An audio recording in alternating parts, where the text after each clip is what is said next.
Essentially, they won't put a lot of empathy and feeling into it. They'll just say, not my problem. They'll pass it on to somebody else. I'll have to ask my accountant about that.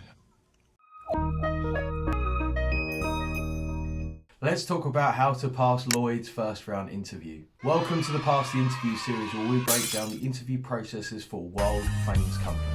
My name's Mike from Job Ready English, and since 2013 I've been helping international students and professionals get jobs at some of the world's biggest companies. Today we're going to be talking about Lloyds Bank. If you like this video and you want to see more of them, make sure that you subscribe to the channel, click like, and drop us a comment down below letting us know whether we did a good job and what company that you would like us to cover next. Without further ado, let's do 5 fast facts about Lloyds. Lloyds Banking Group is the UK's largest financial services group with over 30 million customers. And if you don't know Lloyds, then you may know RBS, Halifax, Scottish Widows, or the Bank of Scotland. The group's heritage extends back over 320 years, back to the founding of the Bank of Scotland in 1695. Lloyds Banking Group is a member of the London Stock Exchange and is actually one of the 20 most valuable companies on that stock exchange. As of 2020, it had a market capitalisation of over £27 billion. Some viewers may remember Lloyds being known as Lloyds TSB, which it became when it merged with the TSB Group in 1995. And finally, on the 19th of November 2008, as a result of the 2008 financial crisis and the credit crunch, with the government share repurchase of a large majority of Lloyds shares, the company returned and became, as it is now, Lloyds Banking Group. Let's talk about the interview format for Lloyds. I'm going to be honest with you, we had a wide array of memories which we found during our research. Some candidates said they had as few as 4 questions. Some candidates talked about a 4-hour interview process, including case studies. So we've really just decided to concentrate on some likely questions that we would think would come up regardless of the situation that you find yourself placed in. This is quite common for banks, where it varies based upon the division that you are applying to. So we're going to jump in and really look at those questions, which could be video or face-to-face. Also, something to be aware of with many banks is that often you will have a first round HR screener interview where they kind of look for personality, fit and culture, and then you would go on and actually speak to a member of the team or the division that you're going to work for, when you would expect more technical questions which are related to the division that you're applying for. So let's look at the 7 most common questions that you can expect to find in a Lloyds interview. Question 1, why do you want to work for Lloyds? Now, of course, we cover this question every time, and it is definitely a given whenever you have an interview coming up. Even if you're not sure about the questions or you just can't be bothered to do the research, you're almost always going to be asked, why do you want to work here and why do you want to do this job? Now, as we've explained before, when thinking about this question, try to avoid generalistic answers. Very often what I tend to find whenever we work with clients or candidates on an hourly basis is that when they give us scripts, their answers are incredibly general. This is because they've essentially just produced one answer and then tried to change it for lots of different companies. But if you've got an interview, it's really worth putting in the time, and I would say really no more than 15 minutes for you to pull out 4 to 6 key facts about the company. Number 1, that are relevant, that are specific, and also that personally resonate with you and who you are as a person, whether that be from their financials, whether that be corporate social responsibility, rewards, projects, whatever be the case. If you're unsure about how to do this and want to know more, then see down in the description below for my free Skillshare course, Cover Letters That Get Interviews, where I explain this in more detail.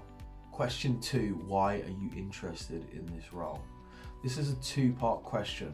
A lot of times when I listen or observe candidates answer this question, they tend to talk very much about themselves. They'll say, well, I would be good because I did this and I did that and so on and so forth. And what they miss, which is strikingly obvious to me, is they haven't really explained what they're expected to do in the job. For example, if you were going to a restaurant and you wanted to become a waiter and they said, well, why do you want to become a waiter? And you say, well, I know that you guys are open from 6 p.m. till 2 a.m.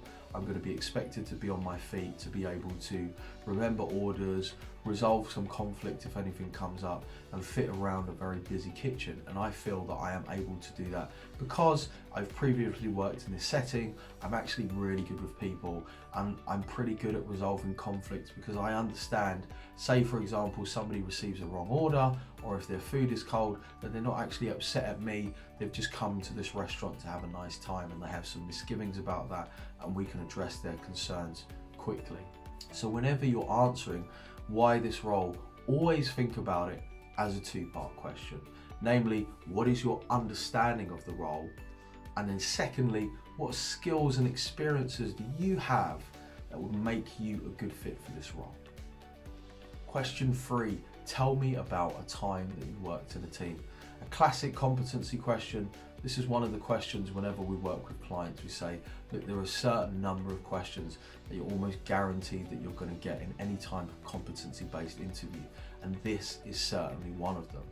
Now, something to remember about this that I find quite striking, I actually discussed with a couple of candidates yesterday, is really thinking about the action portion. When you're answering a competency question, you want to be using a STAR-based answer format: situation, task, action, result. For those who are wondering, yes, we have got that in the planner to come out hopefully before the end of 2021.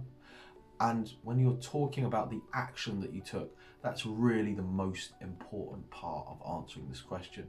And think about the different elements of teamwork: the tasks that you took on, the people that you helped, the problems that you resolved, the resources that you allocated, your ability to bring together and also act as part of a team to move forward towards that result. This is really quite crucial, and teamwork is often very important for large companies, not just because you're expected to work in a team, but depending on the role, you may switch teams on a fairly frequent basis, which is probably something that you're not used to. Generally, when we're working in, say, an entry-level service job, we work with the same people, same manager, and the same when we're at university. We have the same students, same people that we get on with day to day, week to week, month to month. But in some companies, you may literally be changing projects and teams, potentially on a weekly basis. Question 4, describe a time when you had to deal with a difficult customer. This is so important, particularly in any kind of service industry. At some point, we are going to meet a customer whose expectations have not been met. Now, whether that be reasonable or unreasonable, i.e. whether the customer has genuinely just received poor service from someone else in the organisation, or the customer's just a bit of a dick, you're going to have to be able to deal with that. Some key things to remember here is, first of all, a key part of conflict resolution is just to listen. Often when I've seen, observed and managed through conflict resolution in a team or in a company setting, what I tend to see is when things go wrong is when it becomes very much of a mentality of I'm right, you're wrong, or I need to argue and defend my case without giving the other person the opportunity to present their feelings. Sometimes it's probably just a case of miscommunication between two parties, or missing or unrealistic expectations. So thinking about that phase, we would listen to them, we would probably return or voice their concerns back to them just to check that we had everything in order. We would also maybe see potentially there may be more information that we need to get back to them, we need to go and find out about before we can respond to that conflict that has arisen. And finally, we need to give them some kind of resolution to that, whether it be like, I'm so sorry to hear that, but I'll be sure to be in touch with you by the end of the day. I'm going to go and speak to the team about this and that, or just to say, I'm really sorry that you've had a bad experience. We can offer you X, Y, Z in order to make up for what you've had, for example, in a retail or a restaurant environment. Question 5, tell us about a time when you went above and beyond to help a customer.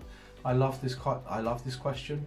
Very often customer service, and we all know traditionally Brits are not particularly good at customer service. I don't think many people disagree. It really is a striking difference. If you go to the United States or to many Asian countries, you'll see the real difference in customer service. I have definitely experienced this in other countries where I've gone like, wow, this person really is going above and beyond what my expectations of what they need to do.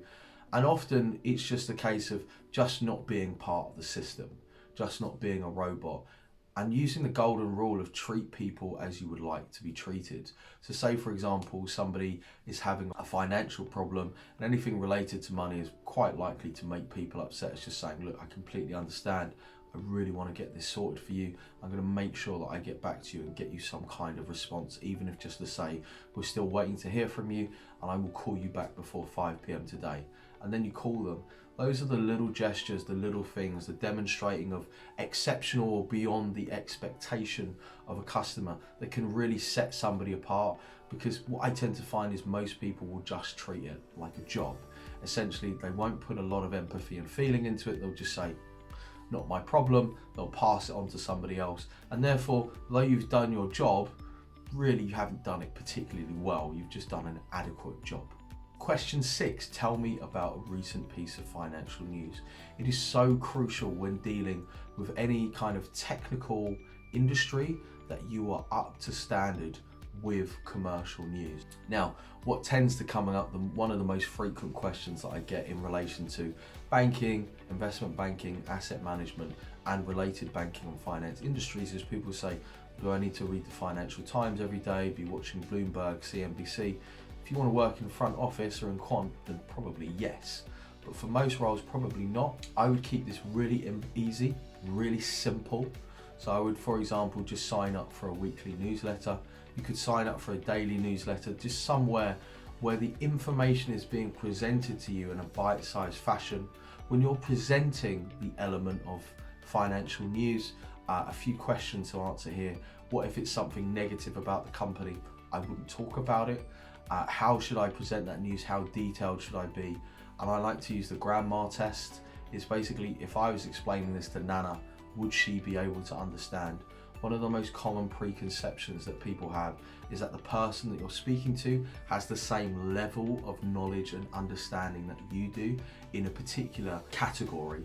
So sometimes, often I will speak to people, I don't have an investment banking related background, and people will present information to me and I'll say, I don't actually understand what you just said. And there's an age-old saying which comes from copywriting, which is a confused mind says no.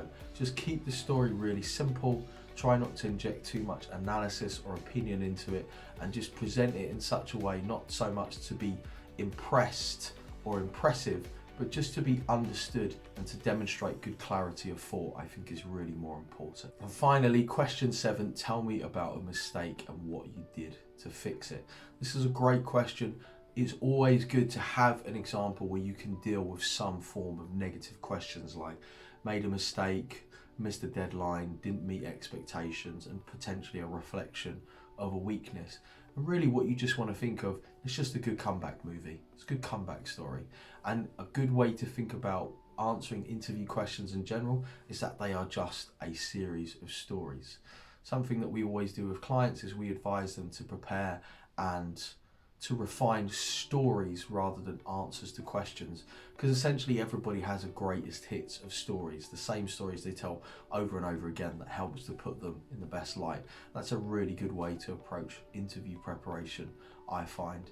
And if you want to know a little bit more about that and telling star stories, you go down into the description below, you'll see my free Pass the Interview course on Skillshare, which has almost 2 hours of videos where I go into this in more depth. So when talking about making a mistake, number one, it shouldn't be too grievous. We don't want to present something which is really a severe lack of judgment on your part, but it could just be something as simple as you produced a piece of work and it wasn't good enough, or you missed out some information.